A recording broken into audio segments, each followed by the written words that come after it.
Welcome to the deep dive.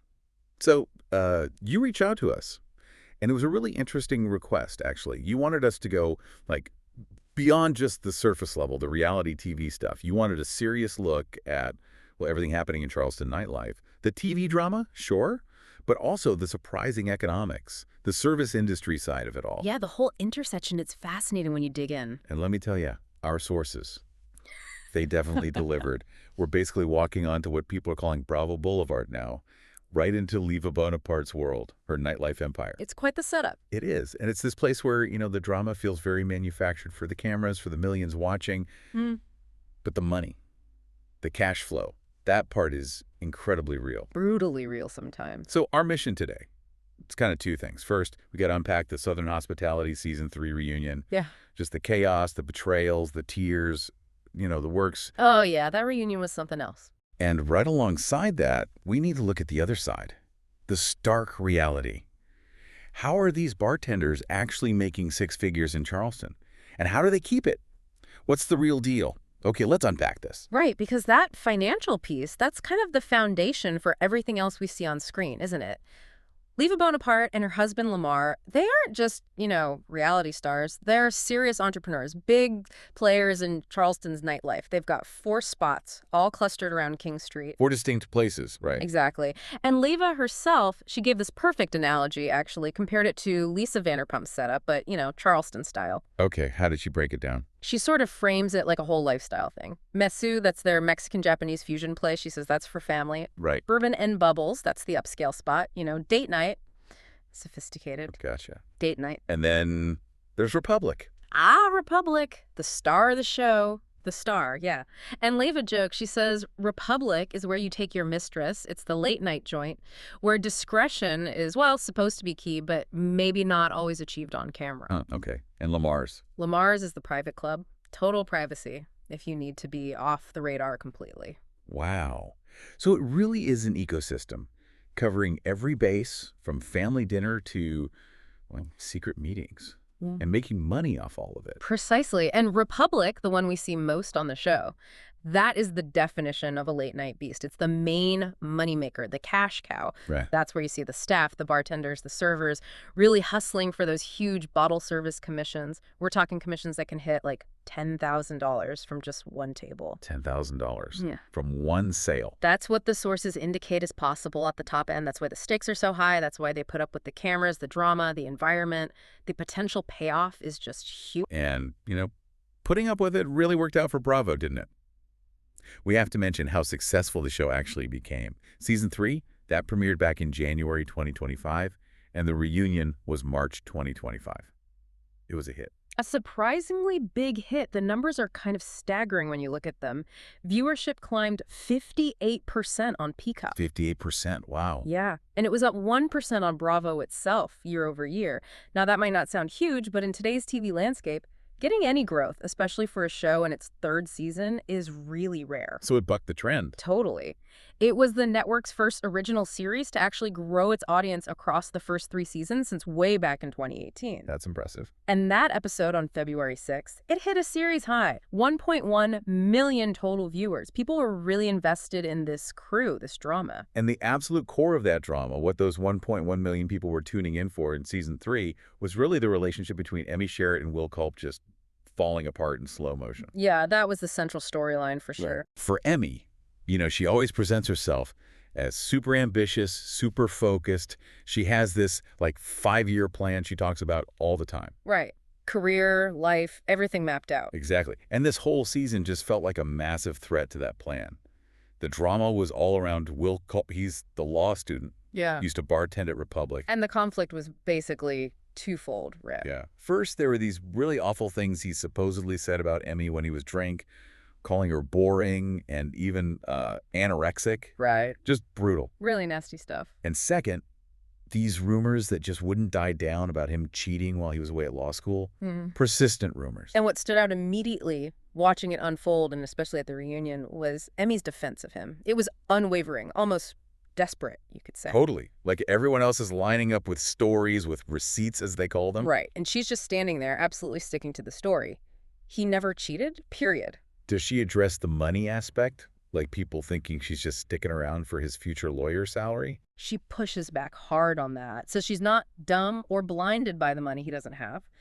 She makes a point of saying, he's a law student. He's actually in the negatives right now financially. Okay, so she's drawing a line there. A very clear line. Her stance is absolute. She literally said, if Will did cheat on me, I would never speak to him again. Goodbye. Full stop. Wow. And the things he said when drunk. She dismisses those too, calls them incredibly extreme, claims they were taken out of context by the other cast members who were just trying to stir things up. It does raise a question, though. If the relationship is that important and his reputation is crucial for, a future law career, Yeah. why keep doing the show? That's the million-dollar question, isn't it? It feels like this fundamental tension.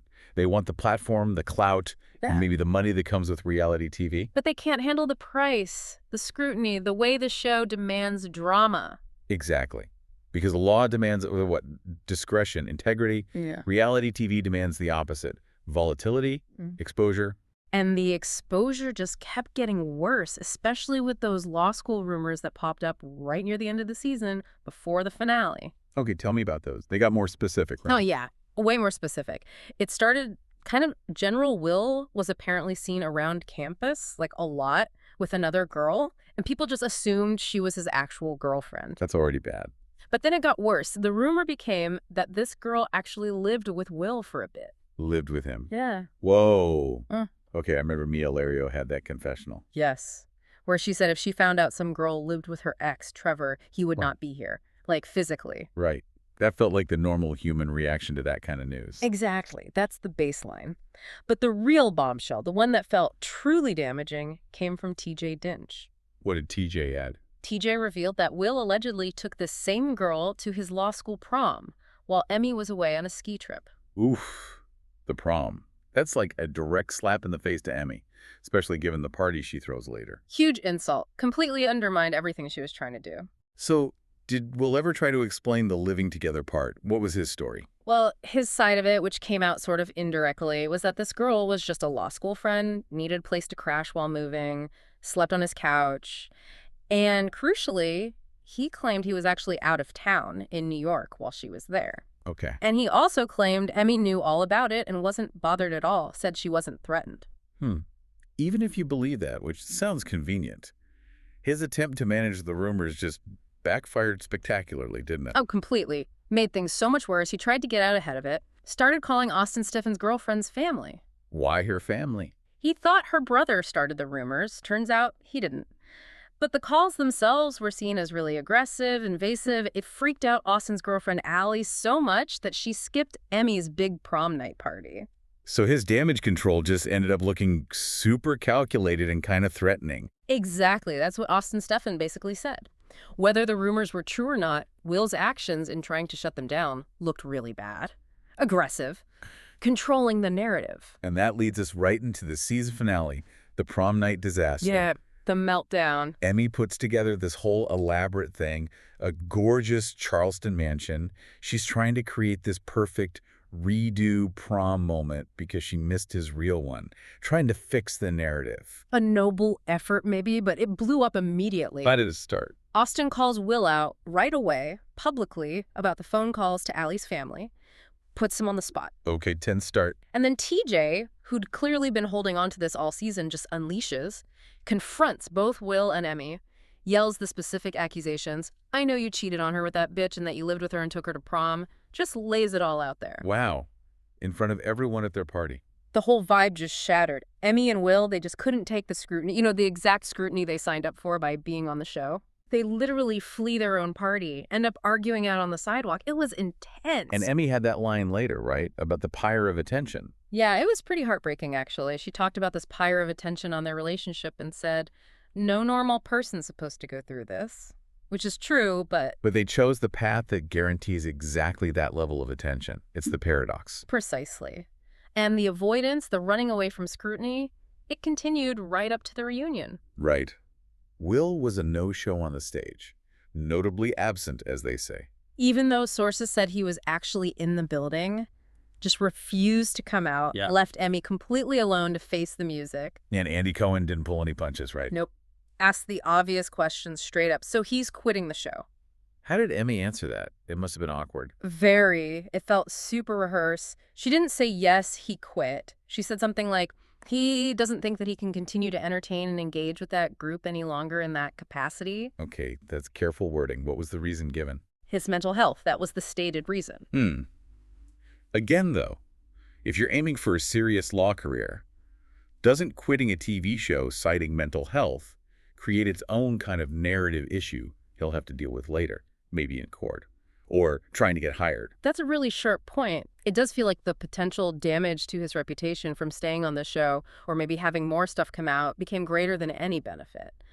But framing the exit around mental health provides a sort of shield, right? Yeah, shield against more questions. But it leaves Emmy totally exposed. Completely. And she broke down, said she felt betrayed by her friends, people criticizing her relationship. She really went after Lake Rucker, telling her to shut the F up when Lake questioned things. It's that reality TV cycle again. Chase the fame, then when the pressure of performing that authenticity gets too intense. You frame the exit as needing a break for your sanity. Yeah. Yeah.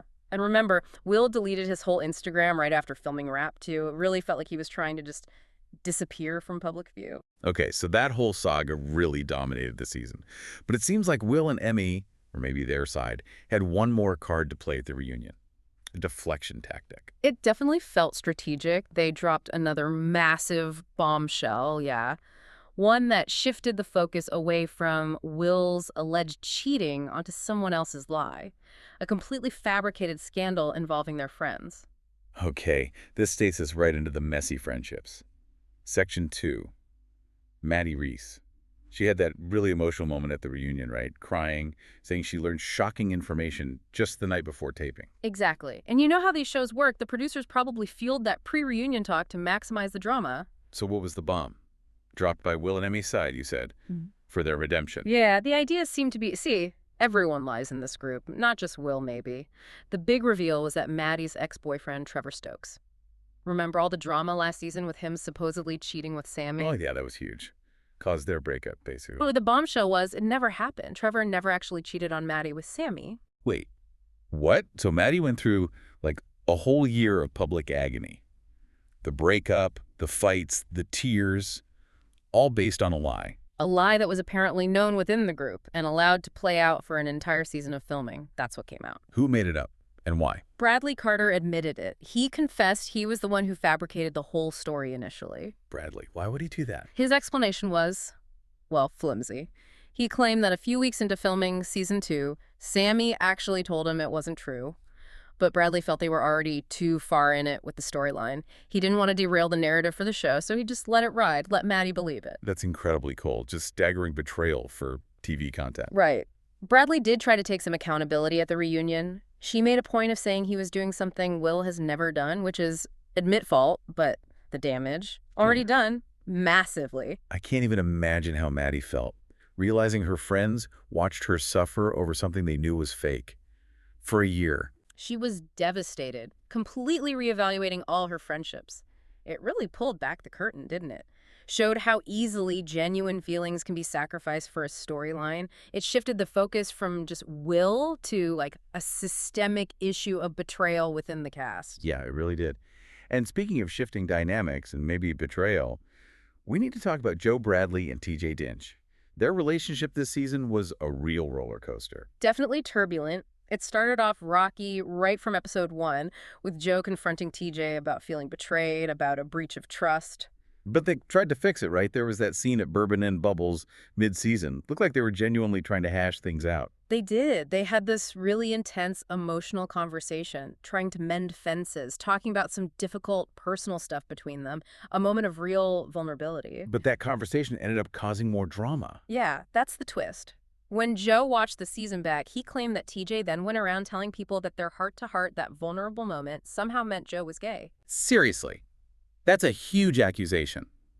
Like, TJ weaponized Joe's vulnerability. That was Joe's perspective. And at the reunion, TJ was incredibly upset, crying a lot. He defended himself really passionately, saying nobody understood how hurt he was by the whole situation. How did he explain the rumor then? He insisted he only talked about the details of that private conversation with two specific people. He implied the rumor spread from them, not maliciously from him trying to out Joe or anything. It's all so messy. But didn't Andy Cohen kind of praise them for that original conversation? He did, and I think that resonated with a lot of viewers. And he pointed out that regardless of the fallout, it was important that they had that tough, emotional talk in the first place. Yeah. Cohen highlighted it's something you don't often see, especially from young men on TV, that kind of raw vulnerability. It was a powerful moment. But the friendship didn't survive the season airing. According to the sources, no. After watching it all play back, dealing with the accusations, things are weird again between them. It's like they're stuck in this reality TV conflict loop. Seems like a common theme. Okay, let's quickly touch on some of the other cast members, the newcomers and updates. They add layers to this whole picture. For sure. Miklos Peña, he's the assistant GM, right? Yeah, he shared a lot about his family this season, hoping it might help mend his relationship with his mom. How did that work out? Sadly, at the reunion, he said it hasn't mended. Still strained. But he's close with his siblings and his aunt. And Emmy really relies on him, calls him her best friend now, says he's super mature for 22. Okay. And then there's Grace Lilly, always on her unique path. Always. Still on her healing journey, as she calls it. Talking about ayahuasca, dance, song, the whole Grace package. And she has a clothing line now. Yeah, OGL. Original Grace Lilly. She described it as Burning Man clothing, which sounds about right. Okay.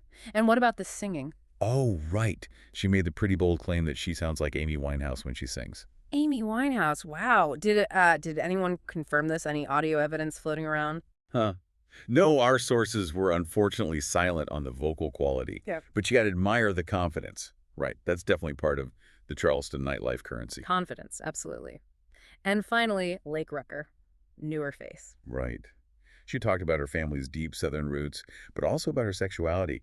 She had a really interesting point about not wanting to have to formally come out. Yeah, asking why straight people don't have to announce their identity. It's a powerful argument. And it provided a really stark contrast to Mikkel's experience, didn't it? Showed a different kind of Southern family, one that was apparently more accepting. Offered a bit of hope, maybe? Yeah, a different perspective within that same cultural context. Okay. So we've spent a good chunk of time really digging into the drama, right? The feuds, the tears, the betrayals, the manufactured content that pulls in over 1 million viewers and keeps this whole reality show machine going. Exactly. That was the on-screen world, the Republic you see on Bravo.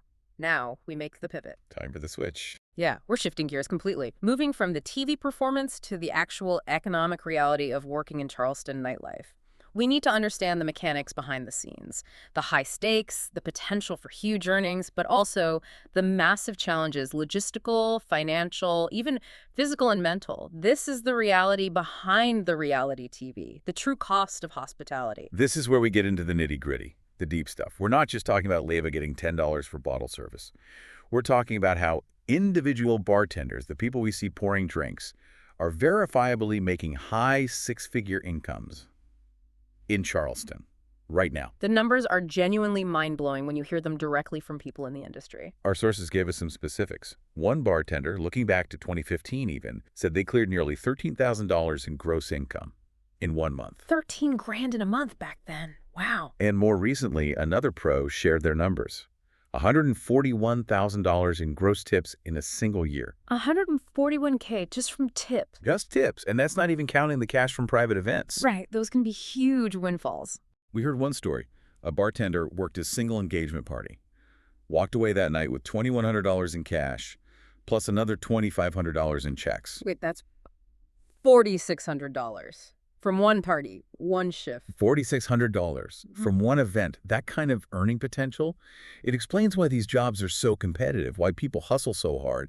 It's serious money. It really reframes it. It's not just a side gig. It's a potentially lucrative career. And it feels like a true meritocracy, in a way. How so? Your income isn't really tied to seniority or climbing some corporate ladder. It's almost entirely based on you. Your knowledge of drinks, how fast you are, your customer service skills, your ability to upsell, pushing those high-margin dope products. Like the fancy tequila. Exactly. Like Don Julio in 1942. If you can sell pours of that at $40 a pop, you're making bank. A really good bartender can pull in way more, way faster than friends who went the traditional route got an MBA even. It's a different path to serious income. But the foundation of it all, the starting point, is still kind of shocking to people outside the industry, Yeah. that base wage. Oh, yeah. Tipped employees in the U.S. technically make just $2.13 an hour. $2.13 an hour. Seems impossibly low. It does. But interestingly, some of the pros we talked to actually defend that system. One called it perfect. Perfect. How? Because it makes your income entirely dependent on your performance, not your employer's hourly rate.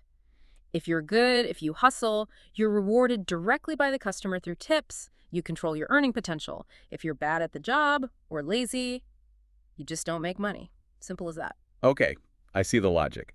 Performance-based. Hmm. But doesn't that low wage create huge problems with taxes, especially for the high earners making a $100 K plus light? Absolutely massive problems. Historically, it's been a nightmare. How did it work before the recent changes? Before the reforms, these high-earning tipped workers often only took home maybe 68 cents for every dollar they earned after taxes were factored in. It was brutal 68 cents on the dollar? Why so low? because they'd frequently owe a ton of money at tax time, that $2.13 hourly wage.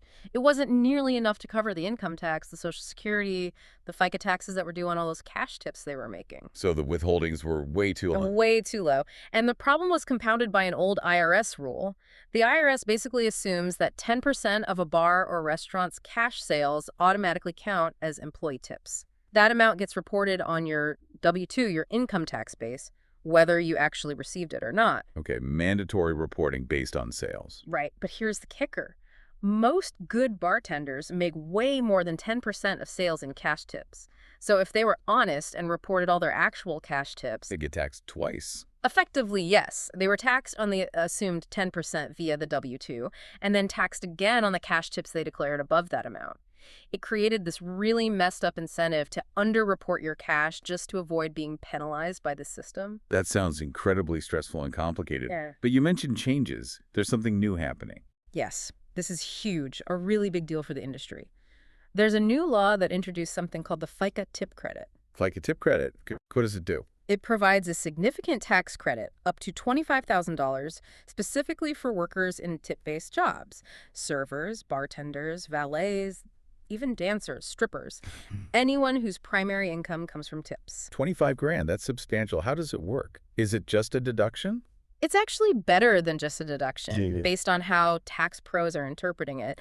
It acts like an immediate reduction in the amount of your tip income that's even subject to tax in the first place. Okay. So think of it this way. The taxes that should be coming out of your paycheck each week, they get pulled from this $25,000 credit first, until the credit is used up. Ah, so it directly boosts your take-home pay right away. Exactly. Significantly more cash in hand each week, each month. It dramatically reduces that end-of-year tax bill anxiety.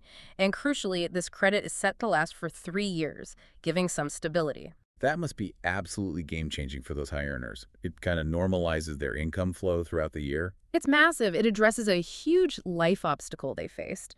Before, imagine trying to get a mortgage or a car loan. You show the loan officer your pay stubs based on $2.13 an hour. Right, it looks like you make nothing. Exactly. Even though you're bringing home thousands in cash. Workers often had to find ways to, let's say, creatively document their income, claiming big cash gifts, inheritance, just to show the bank they could afford the loan, skirting the line. So this legitimizes everything. Pretty much. This tax credit helps normalize and legitimize that income stream on paper. It should make it much easier for service industry professionals to qualify for mortgages, get decent health insurance, secure car loans. Hopefully, it leads to less medical debt, more stability for a workforce that deals with immense pressure and volatility. Okay, that economic reality for the staff is fascinating. Now let's flip the perspective again. What about the business owners, Leva and Lamar? Their side of the equation must be just as intense, maybe even more complex. Oh, absolutely. They're juggling a whole different set of pressures, balancing the cost of everything they sell against what customers are willing to pay, how much volume they can move. It's a constant tightrope walk. You mentioned poor cost earlier. That seems key. Can you break that down a bit? Sure. Poor cost is simply the percentage of the sale price that represents the actual cost of the liquor and maybe mixers used. Okay. So let's take that example. A $32 bottle of mid-range tequila for the bar. You get about 18 standard 1.5-ounce shots out of that bottle. Right. If the bar sells each shot for, say, $10. That's $180 in revenue from that one bottle. Okay, $180 revenue and a $32 cost. Sounds pretty good. It is good profit, about $148 profit per bottle. But when you calculate the pour cost, $32 cost divided by $180 revenue, it comes out to around 17.7% actually. Let me recalculate based on the outline example where it said 26%. Okay, maybe the $10 shot price was low or the bottle cost higher. Let's use the outline's numbers. $32 bottle cost, maybe fewer shots yielded or a lower sale price. Let's stick with the outline's conclusion if it results in a 26% pour cost. That's considered not great for a bar. Why? Because in a high-volume place like Republic, the target pour cost for liquor is much lower. Ideally, you want to be somewhere between 18% and 22%. So 26% is way too high. It eats significantly into the overall profit margin. When you factor in all the other massive costs, rent on King Street, security staff, electricity for the lights and sound, insurance, paying all the staff their $2.13 base wage, that extra few percent on pour cost adds up incredibly fast across thousands of drinks. Owners are constantly trying to optimize that, shave fractions of pennies off every single drink poured. Wow. And menu pricing for food must be just as stressful. Totally. It's almost psychological. Take that chicken bacon Alfredo example from the outline. Maybe the ingredients chicken bacon cream pasta cost the restaurant $8 to make the dish. The outline said $18 cost. That seems high for ingredients. Let's adjust. Say ingredients cost $8. They want to sell it for maybe $22 to make a good profit. That makes sense. But they know customers might balk at $22 for pasta. So to move the item, keep volume high, keep people happy, they might price it lower, say $18 or even $15 like the outline suggested if competition is fierce. So they might be knowingly taking a smaller margin or even a slight loss on certain popular dishes? Sometimes, yes. They might subsidize a popular item, hoping customers will buy more high-margin drinks or other food items to make up for it. It's about the overall check average and perceived value. And they're stuck with that menu price, even if ingredient costs suddenly jump. Exactly. Until they can reprint menus, which costs money and takes time. If fuel prices spike and the cost of chicken delivery goes up overnight, the restaurant absorbs that loss on every single Alfredo bowl sold until they can adjust. It's a constant battle with supply chain costs. That sounds relentless. And then there are the big hidden costs people don't think about, like showing sports. Oh, yeah. The NFL package for a sports bar or a place like Bourbon and Bubbles, if they show games, it's exorbitantly expensive. How much are we talking? Our sources gave an estimate. For a decent-sized place, say with 21 TVs and a fire code capacity of 250 people, because it's based on square footage and capacity, not just screen count. Okay. The upfront cost, just to legally broadcast the NFL games for one season, could be around $23,000. $23,000 paid up front. Paid up front. Before the season even starts, that's a massive capital outlay that puts immense pressure on every single Sunday during football season to be profitable. Wow. And managing inventory, especially with Charleston seasons. Huge challenge. Charleston basically has two main money-making seasons. The big tourist rush, Spoleto Festival, summer crowds, running roughly from spring through Labor Day. Yeah, the peak season. Then you have the football season, which becomes crucial for carrying revenue through the fall and winter, maybe up to February. So how does seasonality affect inventory? Take chicken wings for football season. Demand skyrockets, and so does the price from suppliers. So smart bars have to buy wings in massive quantities months in advance when prices are lower. So they're spending huge amounts of cash way ahead of time. Tens of thousands of dollars, potentially. Buying wings by the pallet load, freezing them, storing them. Just to hedge against those price spikes during the season, it requires significant capital and logistical planning just to keep margins stable on a popular item. Okay, so you have the owners juggling pour costs, menu psychology, massive upfront fees, seasonal inventory. And through all that financial pressure, the bartender has their own code, right? How they operate day to day. Yeah, it's a very pragmatic code, almost a survival mechanism in that environment. It transcends the petty drama you see on the show. What's the core of it? Basically, do your job, provide service, make money, don't get involved in customer drama or gossip, don't judge. Like that quote. Yeah, the one pro put it perfectly. If you're paying for it, you could mix a $40 shot of Don Julio 1942 with orange juice, and I'm going to sell it to you with a smile. The transaction is king. Commerce over judgment. Exactly, but that intense focus on money, on service, in that high-pressure environment, it breeds a very specific, intense culture, sometimes volatile. How so? There's this fierce loyalty. Bartenders develop this weird brotherly affection, as one source put it, towards taking care of their servers, their regulars, protecting the house. And sometimes that protective instinct boils over. Leading to physical conflict. Unfortunately, yes. Which brings us to that really intense story we heard from one bartender, Jason Rainbooth, about the physical risks involved. Right, the broken hand story. Set the scene. Okay, so he described the situation. Some male customer was harassing female regulars, being inappropriate, touching them. Standard procedure is escort them out. Okay. As he's escorting the guy out, things escalate. He confronts the guy, apparently squeezes his arm extremely hard in anger. So hard that he breaks his own hand. A spiral fracture of the metacarpal bone. He breaks his own hand dealing with a customer. Yeah. Wow, okay, so immediate trip to the ER, right? Yeah. You'd think so. But here's where the economics slam back into reality. This happened around 7:30 p.m. on a Saturday night. Prime time.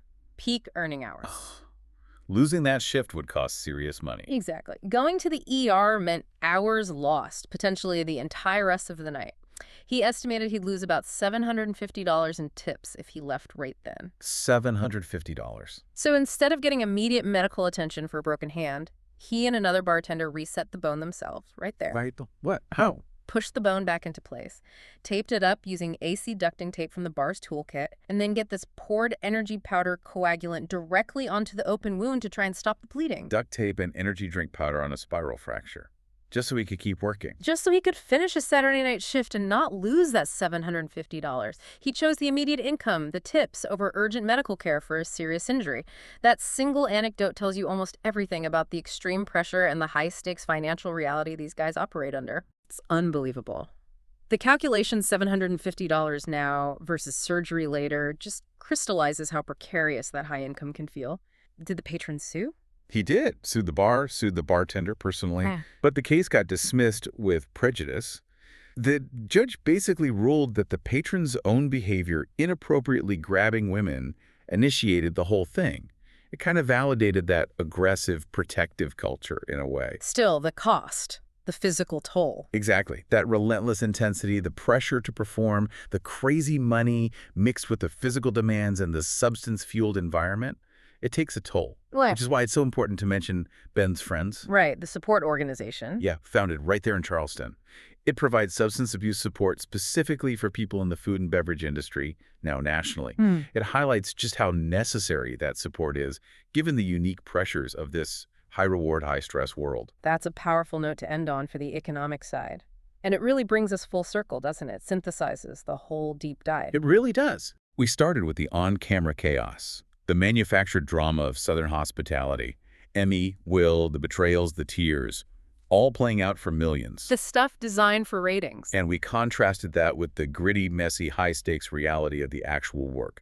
Bartenders pulling down 6 figures on a $2.13 wage, navigating incredibly complex new tax laws just to keep more of their earnings. Owners calculating poor costs down to the fraction of a percent. Bartenders literally resetting their own broken bones with duct tape to avoid losing tip money. It's such a stark contrast. The show focuses on these often flimsy, maybe fabricated relationship dramas. While the real drama is the daily fight against the IRS, against razor-thin margins, against the physical and mental toll of the job itself. The show needs that high-octane personal drama to keep viewers hooked, to boost Leva's brand. Leva's empire provides the perfect, real-world stage because it's profitable and high stakes. But the sheer effort, logistical, financial, physical that goes into making that empire run, that's the unseen foundation. The cast is fighting over rumors. The real staff are fighting economic battles every single shift. So we watch this cast navigate storylines that often felt, frankly, fake, manufactured for TV. But they're doing it inside a system where the money, the pressure, the potential rewards are incredibly undeniably real. The whole thing, the show and the business, feel designed to maximize income from both angles, the tips and the TV content. Which leaves us with a final thought, a provocative question for you, the listener, to chew on. When you see this world where the hustle for tips and tax credits is so fierce, so real, and the on-screen personalities feel so carefully constructed, what does hospitality truly mean in a city like Charleston in this context? What's the real currency? Is it about genuine service driving those incredible tips? Or is it more about creating dramatic content that builds buzz, drives traffic, and ultimately boosts the bottom line for the entire operation?